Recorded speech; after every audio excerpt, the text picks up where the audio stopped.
Thank you, Doug. You're doing a great job at the VA, and I want to say just a couple of things. I've learned a couple of things from working so closely with the President of the United States. The first thing is that he loves our nation's veterans and has committed our nation's administration to putting our veterans first every single day.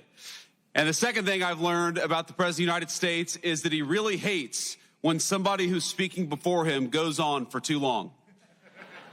And so with that in mind, I have prepared a very brief and very inspiring 1 hour, 45-minute speech on this beautiful Veterans Day out here in the cold. But let me just give three very brief messages. First, to our nation's veterans, thank you. Thank you for serving and sacrificing. We've all got so many good stories of people that we served with over the years.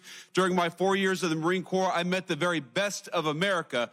People who are willing to put on a uniform and risk their lives for their entire country.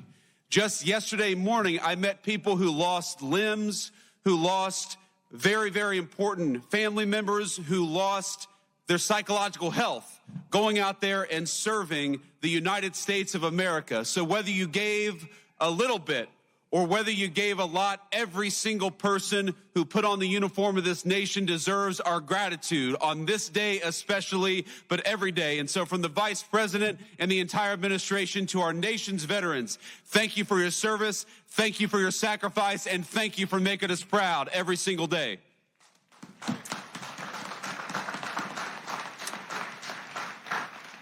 The second message is to the nation's political leaders.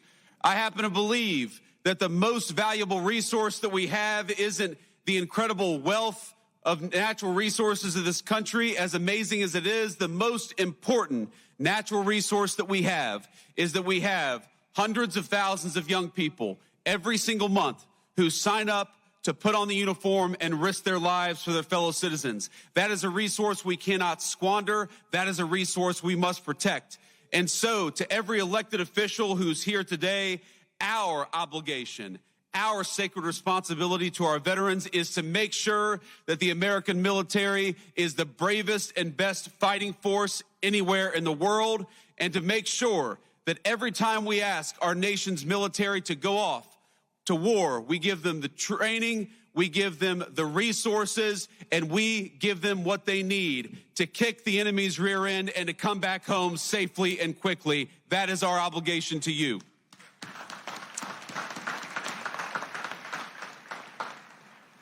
And my third and final message to the American people, I'm asked all the time how to best honor our veterans. And this day in particular gives you an opportunity, and it doesn't have to be difficult and it doesn't have to be complicated. If you find yourself at a restaurant this evening and you see somebody wearing a uniform, buy them a meal if you're able, or buy them a beer. If you see a veteran of our nation's armed forces, if you know somebody in your family, give them a call and say thank you. I heard already this morning from my mother-in-law who sent me a message early California time, and it touched my heart. Just knowing that we have loved ones who recognize our service, who care about it, and who care enough to go out and say thank you. So to the American people, if we want to keep on ensuring that the very best and brightest sign up for our military, the very best way to do it is to make sure that the veterans know that we are grateful to them. Information. Truth is freedom. Is Newsmax. It's real news for real people.